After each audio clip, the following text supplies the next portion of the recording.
दोस्तों जो यहाँ पर एफकेट 2024 की वैकेंसी आई है, अगर आप भी इसके लिए आवेदन वगैरह कर रहे हैं और यहाँ पर आपको अपनी एजुकेशन डिटेल्स वगैरह फिल करने में प्रॉब्लम आ रही है, क्योंकि यहाँ पर सबसे पहले एक ही ऑप्शन आता है एजुकेशन लेवल वाला, इसमें 12th वाला ऑप्शन होता है, ग्रेजुएशन वाला ऑप्शन होता है। इसके बाद जब आप इसमें पे से किसी भी ऑप्शन पर क्लिक करते हैं तो इसके बाद आपसे यहाँ पर कोड वगैरह पूछे जाते हैं, option A, option B, option C और ऑप्शन डी। अब इनमें से आपको कौन सा ऑप्शन सेलेक्ट करना है, इसके बाद आगे की डिटेल्स वगैरह आपको कैसे क्या फिल करनी है, पूरी जानकारी आपको इस वीडियो में मिलने वाली है। तो वीडियो को शुरू से लेकर आखिरी तक पूरा देखिएगा।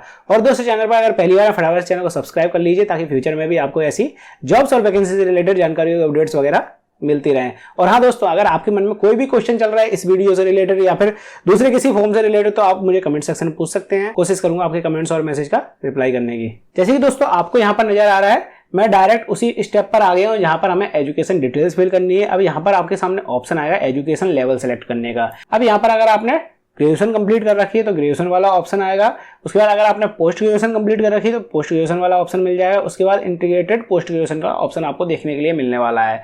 तो सबसे पहले बात कर लेते हैं हम लोग ग्रेजुएशन वाले कैंडिडेट के लिए। तो यहाँ पर ग्रेजुएशन में ऑप्शन सेलेक्ट कर लेता हूँ। इसके बाद यहाँ से आपसे पूछा जाएगा, सबसे ज्यादा क्वेश्चन इसमें आता है लड़कों को कि भैया इसमें कौन सा ऑप्शन सेलेक्ट करें, option A, option B, option C और ऑप्शन डी। तो मैं एक ही में बता दूंगा। इसी तरीके से अगले स्टेप पे भी थोड़ा बहुत चेंजेस है, मैं समझा दूंगा हल्का फुल्का, लेकिन आपको अंदाजा मिल जाएगा इसी से। मैं व्यू वाले डिटेल्स वाले ऑप्शन पर क्लिक कर रहा हूँ। अब यहाँ पर सबसे पहले ऑप्शन ए तब सेलेक्ट करना है दोस्तों, यहाँ पर बता रखा है अगर आपने बीई बीटेक कर रखा है, जो कि कम से कम 4 साल का कोर्स होता है, और साथ में इनमें से कोई भी एक आपके पास सब्जेक्ट होना चाहिए, जैसे कि एरोस्पेस इंजीनियरिंग। अब इनमें से आप पढ़ लीजिए, अगर आपके पास इनमें से कोई एक सब्जेक्ट है तो आप यहाँ पर ऑप्शन ए सेलेक्ट करेंगे इस वाले ऑप्शन में। इसके बाद अगर आप ऑप्शन बी में देखें तो यहाँ पर बीई बीटेक यहाँ पर भी लिखा हुआ है, कम से कम 4 साल का कोर्स होता है बीई बीटेक वाला जो कोर्स यहाँ पर बता रखा है। और उनमें से आपके पास इनमें से कोई भी अलग एक सब्जेक्ट है, मतलब इनमें से कोई भी एक सब्जेक्ट है, तो आप यहाँ पर ऑप्शन बी सेलेक्ट करेंगे। इसके बाद ऑप्शन सी दोस्तों उन कैंडिडेट के लिए जिन्होंने बीकॉम कर रखी है, साथ में बीबीए कर रखा है, यानी कि जो फाइनेंशियल वाले कैंडिडेट होते हैं, तो उन लोगों के लिए यहाँ पर ऑप्शन सी अलग से दे रखा है। तो आपको इनमें से देख लेना है कौन कौन से आपने सब्जेक्ट कर रखे हैं। अगर इसमें से कोई सब्जेक्ट आपके पास है तो आप ऑप्शन सी सेलेक्ट कर लेंगे। इसके बाद दोस्तों यहाँ पर लास्ट ऑप्शन बचता है ऑप्शन डी, जो कि सभी कैंडिडेट के लिए आ जाता है जिन्होंने बी बीटेक वगैरह कर रखा है या फिर कोई भी दूसरा मतलब बीएससी कर रखी है, बीए कर रखा है, मतलब सभी कैंडिडेट के लिए यहाँ पर आया है जो इनमें नहीं आ रहे हैं। तो बीकॉम वाले यहाँ पर आ जाएंगे जिन्होंने बीकॉम वगैरह कर रखा है, और बीए बीएससी वगैरह जिसने कर रखा है वो सभी ऑप्शन यहाँ पर डी लगाएंगे। तो आपको मतलब ज्यादातर बीए बीएससी वाले कैंडिडेट होते हैं तो यहाँ पर ऑप्शन डी सेलेक्ट कर लेंगे। और अगर आपने बीई वगैरह कर रखा है, बीई बीटेक, तो इनमें से आप देख लें आपके पास जो सब्जेक्ट है। और अगर इनमें से दोनों में कोई सब्जेक्ट नहीं मिलता है तो लास्ट वाला ऑप्शन आपको लगाना है, बीई बीटेक वाले कैंडिडेट को भी। तो यहाँ पर मैं क्लोज कर देता हूँ। इसके बाद जैसे मैं यहाँ पर लगा देता हूँ, मेरे पास बीएससी है, मैंने यहाँ पर ऑप्शन डी सेलेक्ट कर लिया। अब यहाँ पर पूछा जा रहा है आपसे आपके पास क्या है, कौन सी स्ट्रीम से कर रहा है, तो मैं यहाँ पर बीएससी कर दे रहा हूँ, कैपिटल में करेंगे आप भी। इसके बाद अगला ऑप्शन आपसे यहाँ पर स्ट्रीम पूछी जाती है, किस स्ट्रीम से कर रखा है, तो मैं यहाँ पर मैथ्स डाल दे रहा हूँ। कई कैंडिडेट यहाँ पर बायोलॉजी से भी होंगे तो बायोलॉजी वगैरह कर दें। अगर बीए कर रखी किसी कैंडिडेट ने तो यहाँ पर आर्ट्स डाल सकते हैं वो कैंडिडेट, ठीक है, स्ट्रीम आर्ट्स आ जाती है बीए में।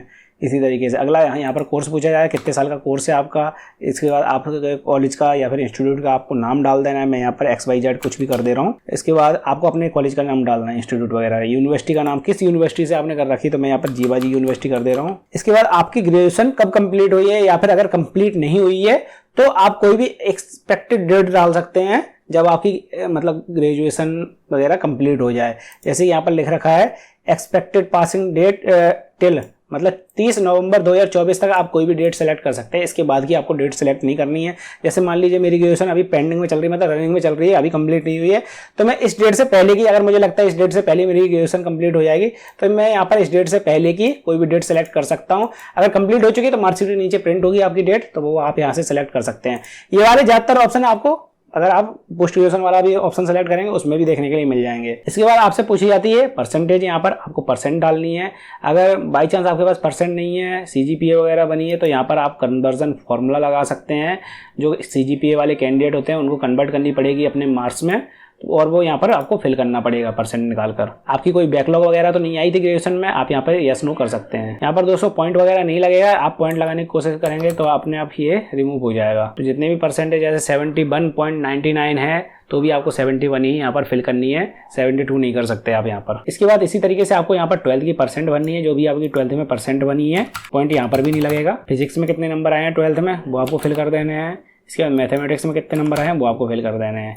इसी तरीके से आपको अपनी एजुकेशन डिटेल फिल करनी है। अब मैं आपको थोड़ा सा दिखा देता हूँ पोस्ट ग्रेजुएशन वाले कैंडिडेट के लिए। मैं यहाँ पर वापस से क्लिक कर ले रहा हूँ।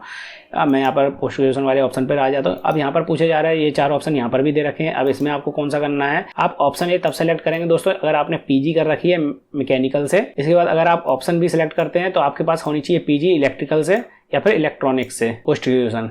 इसके बाद अगर आप ऑप्शन सी सिलेक्ट करते हैं तो अगर आपने एमबीए कर रखी है, एमसीए कर रखी है या फिर एमए एमएससी की डिग्री इंग्लिश से कर रखी है, फिजिक्स से कर रखी है, मैथमेटिक्स से कर रखी है, केमिस्ट्री से कर रखी है, इनमें से कोई भी किसी से भी अगर आपने कर रखी है तो आप यहाँ पर ऑप्शन सी सेलेक्ट करेंगे। इसके बाद अगर आप ऑप्शन डी सेलेक्ट करते हैं तो आपको देख लेना अगर आपने इनमें से कोई भी मतलब सब्जेक्ट वगैरह ले रखा है तो आप यहाँ पर ऑप्शन डी सेलेक्ट करेंगे। यहाँ पर इंटीग्रेटेड एमए एमएससी डिग्री है, फिजिक्स है, मैथमेटिक्स है, केमिस्ट्री है। तो यहाँ पर मैं इसको क्लोज कर देता हूँ और उसके बाद वो सभी ऑप्शन उसी तरीके से आ जाएंगे। जैसे मैं यहाँ पर ऑप्शन डी सेलेक्ट करता हूँ तो इसके बाद मुझे यहाँ पर सेलेक्ट करना पड़ेगा मैंने क्या कर रखा है, एमए कर रखी है, एमएससी कर रखी है। इसके बाद कौन सी स्ट्रीम से कर रखा है, यहाँ पर मुझे स्ट्रीम सेलेक्ट करनी पड़ेगी।